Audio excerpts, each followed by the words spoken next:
আইনগত কার্যধারায় ব্যয়িত সময় বাদ দেওয়া। তামাদি আইনের ১২ ধারা। কোনো মামলা, আপিল বা দরখাস্তের জন্য নির্ধারিত তামাদির মেয়াদ গণনা করতে যেদিন থেকে উক্ত মেয়াদ আরম্ভ হবে সেই দিনটি বাদ দিতে হবে।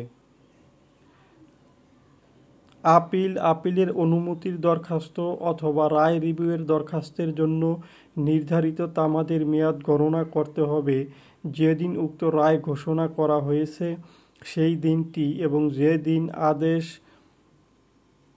বা দণ্ডাদেশ সম্পর্কে আপিল করা হবে বা রিভিউ প্রার্থনা করা হবে তার নকল গ্রহণ করতে যে সময় ব্যয় হবে তা বাদ দিতে হবে।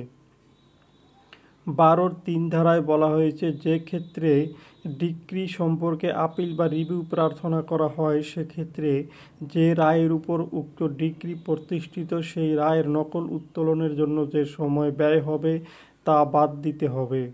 ১২-র ৪ ধারায় বলা হয়েছে, কোনো রোদেয়াত বাতিল করার দরখাস্তের জন্য নির্ধারিত তামাদির মেয়াদ গণনা করতে রোদেয়াত উত্তোলন করতে যে সময় ব্যয় হবে তা বাদ দিতে হবে।